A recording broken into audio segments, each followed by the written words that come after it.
Did you get it? Yeah, I got it. Okay. Oh, I thought you were going to take a shirt on too. Huh? I thought you were taking a shirt. Why not? Yeah. No, it's a little cold. It's a little cold. So anyway, those tunnels go right through the core of the earth and they emerge in Paris, not too far away from you. So yeah, we don't have traffic here anymore. We sent it across the Atlantic Ocean. Yeah. That's nice though. This is called the West End of Boston. Here's what you have to know about Boston. Okay. Okay. This is called the West End. It's to the north. The North End is over there all the way to the east. The South End of Boston is west. But it's not the same thing as South Boston. The South End and South Boston are as different as Celine Dion and Ozzy Osbourne, to use a musical metaphor, okay? So it's very confusing. You will see people with out-of-state plates pulled over weeping by the side of the road filling out divorce papers on the dashboard because it's a terrible place to drive, okay? But it is nice to walk around. So this is the West End. There's an actor that grew up here, a great actor. Leonard Nimoy, the second greatest actor in America. Television's Mr. Spock. Grew up right over here. We know this on the Museum of Science. Did you know? What about? Was there a thing in the Museum of Science? Oh, because from the IMAX. I grew up just a few blocks from here. Who put the bump in the bump, shoe bump, shoe bump? Remember? He loved it. Did you? Yeah, it was cool. That IMAX theater is really good. Did you guys get to go in the IMAX theater? I did, but Big they don't. don't have it anymore. They don't have Leonard Nimoy. They don't have Leonard Nimoy? No, I was hoping. Nobody They remembers have it. like a small sample of it, but they don't like have the. They don't have the whole thing They anymore. actually got rid of it. I just was there. They did? Oh, that's too bad. Gosh, times are changing. Leonard Nimoy was so cool. He used to do In Search Of, too, when I was a kid. Remember In Search Of? That was good, yeah. This over here, now this used to be a pond. Ben Franklin used to swim here. Ben Franklin loved France. He used to go to Paris all the time. That's a true story, yeah. He was from here. He was born on Milk Street, and he loved French so much that he had a second French family. That's true, actually, yeah. You probably should know that. I don't know, you're in high school? Oh, yeah, you're right. You're okay. You could know that, yeah. So, yeah, he actually had a second French family in Paris. That's a true story. But he used to swim here all the time in the pond that was here, yeah. And then he moved to Philadelphia. He's mostly associated with Philadelphia. But Ben Franklin was cool, man. He was a little bit of a nut, but he was cool. He invented 30 things that we use in society now. The bifocal, he invented the bifocal. He invented the swim flipper. He's in the Swimmers Hall of Fame for having invented the flipper and the hand pedal. When he was in Paris, let's not say Paris, let's say Lyon. He was in Lyon. He used to drink wine occasionally, you know. They still have wine in France? Sorry? Yeah, they still have wine in France? Yeah. So he would drink wine and he would dip it in the thing and he'd go around the glass like that, around the glass rim of the thing, and he loved the sound of it. So he said, I'm going to make this an instrument.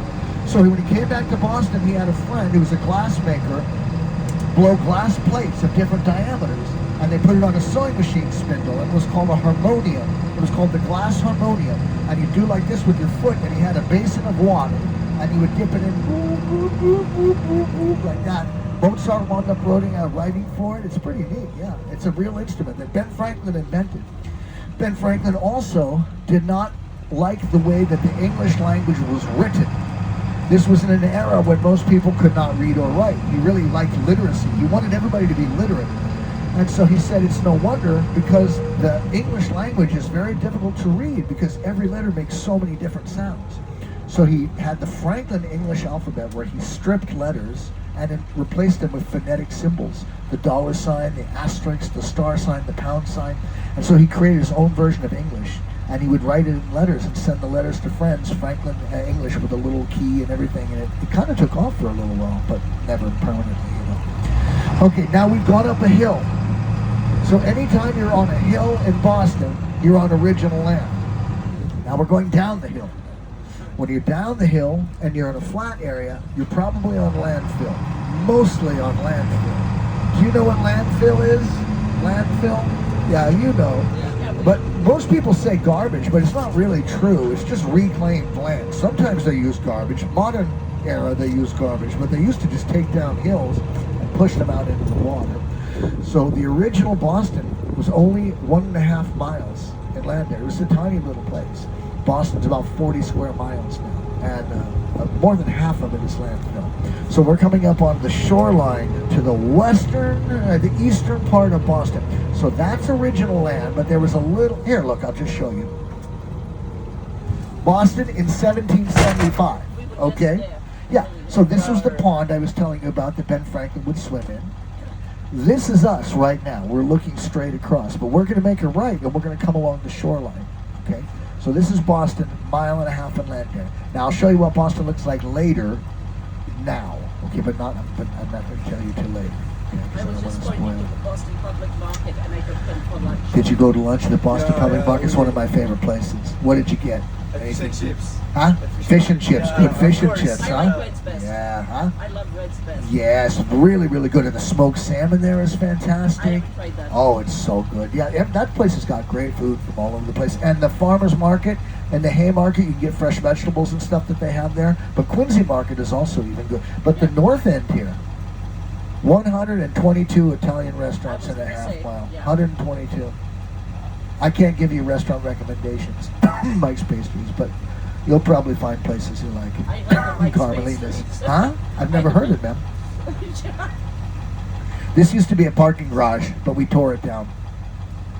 They decided we have too much parking in Boston, so we need to decided we need to get rid of parking. This is great. Paul Revere's house is here in the North End, and the Old North Church where they put up the lanterns. The 250th anniversary of the Midnight Ride of Paul Revere is April 18th, so it's coming up. Okay, this is called the Blackston Block. This is called the New England Holocaust Memorial by Shoah Foundation, which is a very powerful monument. That place right there that says Union, that's the Union Oyster House. They put the letters up backwards, probably.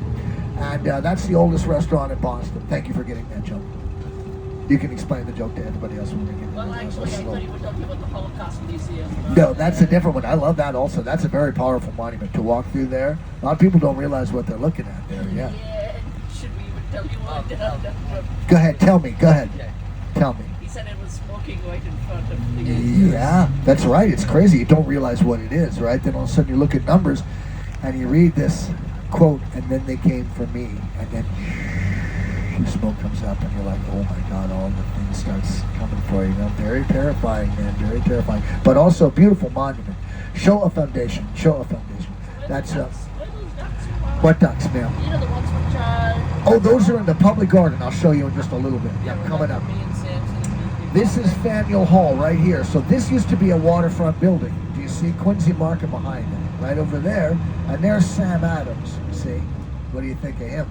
Not the guy in the jacket, but the statue. That's Sam Adams. This used to be waterfront. And if you go right through the door, it goes, if you go up the Second floor. second floor. That's right. There's some good stuff there. That's why I got sworn in. Yeah, an old meeting house. Yeah. Is that where? Say that again. That's why I was a lawyer. And I Is got that? sworn That's in. where you got sworn That's in? where you get sworn in. That's pretty cool, huh? You're a lawyer? Were you a good lawyer? Were you on the good side? Just say yes. Just say yes. My dad dropped out of law school. This is true. Cal State Northridge dropped out of law school second year. You know why? He wanted to play flamenco guitar. So I grew up rich, as you can imagine. There's a picture That's over not true. there. There's a picture in that hall Yeah. where, if I remember the clerk of the Supreme Court, Uh-huh. basically said, there's a horse over here and there's George Washington's face right next to it. Yeah. It's crazy. What the artist was trying to say is George Washington was a horse's... That's pretty funny. He was Now, funny. I've got one for you, a lawyer. Listen to this. This is the site of the Boston Massacre. That little circle on the sidewalk. It's really not. It's the site of them trying to get you out of the middle of the street, which is the actual site of the Boston Massacre. But more people were killed every year trying to get a picture of the site of the Boston Massacre when it was in the middle of the Was street. it at the custom house? It was at this intersection. But Is people were getting hit by cars trying to take a picture of the site of the Boston Massacre. They said, we got to get them up on the sidewalk because people are nuts. There were 300 people surrounding 12 Redcoats before they opened fire. Do you know who the defense attorney for the Redcoats was? For the Redcoats, who fired Adams, correct. John Adams goes on to become the second president of the United States, and he was the defense attorney for the British soldiers. Yeah. He actually did not want to have a revolution until way later. Sam was revolutionary. Sam was his cousin, and Sam was very revolutionary. But John actually did not really necessarily want to have a revolution until way later, you know. Pretty interesting, So he huh? saved their butts. Say again. He saved the Redcoats. He butts. sure did, and he was a good lawyer because they were exonerated. Oh, 5 people were killed with single-fire weapons. That means they can be only fired one time. So 5 people were killed with single-fire weapons that were never reloaded. That means 5 people, at least 5 people, fired the shots. 2 people were convicted of manslaughter, which is a lesser charge. It was deemed to have been self-defense. And the only punishment, because it was self-defense, was to be branded on the thumb with an M. They didn't do jail time. Isn't that amazing? When they went to England, they were retried because they could retry you for the same crime in England. But when they went to England, they weren't tried for murder or manslaughter. They were tried for lack of discipline. It was a military tribunal because they did not read a very important document called the Riot Act. You might have heard somebody in American English and old-fashioned say, "We're going to read you the Riot Act." It means we're going to like yell at you about something. It was an actual act. It was a piece of paper, a document that if you were trying to break up a riot, you would have to read saying you could use lethal force. So you had to, "I hereby proclaim that we shall be using lethal force to stop the advancement of any troops heretofore on this date." And then the guy would get shot. So that's what they used to have to do, but they decided not to do it, and they just fired into the crowd instead. Yeah, so they were convicted of that eventually. Ooh, did you see that guy? Wow, that's pretty cool. I think it might have been AI. There he goes. Look at that. Wow. Yeah, he's skating backwards in front of a duck. Now that tea kettle used to hang above a tea shop. That used to hang above the East India Tea Shop. That's what it was called. Now it hangs above a Starbucks. And I think they opened it up a few years ago and found some documents, also in the unicorn as well. They found it when they were restoring the unicorn about 15 years ago. They found some documents from the original restoral, which was in the 1800s. Yeah. Now this is a creepy burying ground right here. This is called the King's Chapel Burying Ground. It's the oldest burying ground in Boston. But when you look at these burying grounds, you should know 1 in 10 people could afford a marker. When you have a very tiny place like this, it means that you have to make your best use of space. And the best use of space is not a burying ground. It's actually a waste of space. So there's only 3 burying grounds here. That one, the central, and the granary. So when you see a headstone, there's on the average of 10 people in the same plot. The Puritans would dig up a plot, put somebody right down, cover it up. Somebody else died, they dig up the same plot, and they would stack the people up like that. So over here, you'll read lots of numbers. There can be as many as 10,000 people. There's Sam Adams right there buried, next to the young men killed in the Boston Massacre. Ben Franklin's parents, Paul Revere is over there, who was the son of a French Huguenot. You know, we had a lot of French Huguenots out here. The Puritans were English separatists. The Huguenots were French separatists. And the French also helped us a lot with the American Revolution. Rochambeau, you know, all those. Is that where you went to? Yeah. Is that Suffolk? That's Suffolk. How about that? That's a good law school right there. There's John Hancock. There's the James Otis monument. Look at this symbol. This is a Puritan symbol. What does that mean? An hourglass with wings on it. Time flies. Time flies. Tempus fugit. Yeah, the Puritans had kind of a creepy sense of aesthetic, you know. Yeah, so that's where you went to school? That's where I went to. I Right also here. went up on the hill, which was the business school. Yeah, is that right? You went to business and law school? Yeah, separate times. Slacker. Separate times. And I was a went, theater major. and I went to Northeastern too. And you went to Northeastern? What did you study at Northeastern? Business. Overachievers. I was an actor. This is what you do with a degree in acting right here, right backwards. Yeah. There's our State House, top of the hill. This is the Boston Common. This is the 40-acre parcel that was the original Boston. Okay. There's signs that say this land was founded by the Puritans, which came as a surprise to the Native Americans that had been living here for 3,000 years. You know, surprise, we found the land. They were like, hey, thanks for finding it. But before the Puritans and after the Native Americans, there was an Anglican. His name was Blackston. Nobody ever talks about Blackston, but he was here for 5 years. This is MLK. They both went to school here as well. This is Martin Luther King and Coretta Scott King. Now, he studied divinity studies at BU, and Coretta Scott King studied voice at the conservatory. And so, That's sculpture. I haven't seen it. yeah, it's new. It was about three years old or so. That's meant to be the arms of Martin Luther King and Coretta Scott King, and that's called the Embrace. When he's first awarded the Nobel Prize, he's the Peace Prize. He gets his picture and he hugs his wife like that, and so they just took a picture of that and they made it into a monument. It's pretty neat. That's the Blackston little area there. That's the Parkman Bandstand. The first subway system in the United States was here. It just went from one end of the park to the other. It was even before New York had a subway. This is Emerson. They have a focus on the performing arts, theater, film, and television and stuff. You guys are what year in high school? Juniors? I'm a junior, there's sophomores. Junior, sophomore. And so what are you going to study? Do you know in college?